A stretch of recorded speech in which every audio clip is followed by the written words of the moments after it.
அஸ்ஸலாமு அலைக்கும் வரஹ்மத்துல்லாஹி வபரகாத்துஹு. கண்ணியமிக்க அல்லாஹுடைய நல்லடியார்களே, உங்கள் அனைவர்கள் பேரிலும் அல்லாஹுடைய சாந்தியும் சமாதானமும் என்றென்றும் உண்டாகட்டும் என்று கூறியவனாக, ஒரு தடவை நபி ஸல்லல்லாஹு அலைஹி வஸல்லம் அவர்களின் அறைகளில் ஒன்றில் ஒரு துவாரத்தின் மூலமாக ஒரு மனிதர் எட்டி பார்த்தார். ஒமஅன் நபி ஸல்லல்லாஹு அலைஹி வஸல்லம் மிதரன் யஹுக்க பிஹி ராஸஹு. அப்பொழுது நபி ஸல்லல்லாஹு அலைஹி வஸல்லம் அவர்களிடம் ஒரு ஈர்வலி ஷீப்பு ஒன்று இருந்தது. அதன் மூலமாக தன்னுடைய தலையை கோதிக்கொண்டிருந்தார். இப்பொழுது ஒரு மனிதர் எட்டி பார்க்கிறார் என்பதை அறிந்து கொண்ட நபி ஸல்லல்லாஹு அலைஹி வஸல்லம் அந்த மனிதரை கூப்பிட்டு சொன்னார்கள், லவ் அஅலமு அன்னக தன்துரு லதஅன்து பிஹி ஃபீ ஐனிக. நீ துவாரத்தின் வழியாக பார்க்கிறாய் என்பதை நான் முன்பே அறிந்திருந்தால் உன்னுடைய கண்ணை இந்த ஷீப்பின் மூலமாக குத்தி இருப்பேன் என்று நாங்கள் ஸல்லல்லாஹு அலைஹி வஸல்லம் சொல்லிவிட்டு சொன்னார்கள், இன்னமா ஜுஇலல் இஸ்திஅஸானு மின் அஜ்லில் பஸர்.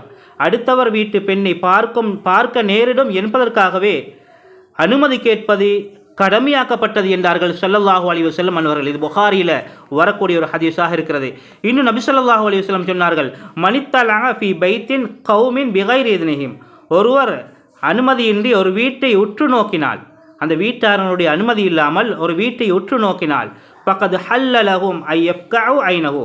அவரின் கண்ணை பிடுங்குவது அவ்வீட்டாரின் கடமை என்றார்கள் ஸல்லல்லாஹு அலைஹி வஸல்லம் அன்னவர்கள். எவ்வளோ பயங்கரமான விஷயம் அன்பு சகோதரர்களே. இன்னும் நபி ஸல்லல்லாஹு அலைஹி வஸல்லம் சொன்னார்கள், ஒருவர் அனுமதியின்றி ஒரு மனிதர் உன்னுடைய வீட்டை எட்டி பார்த்தால் ஃபகதப்தஹு பிஹஸாத்தின்.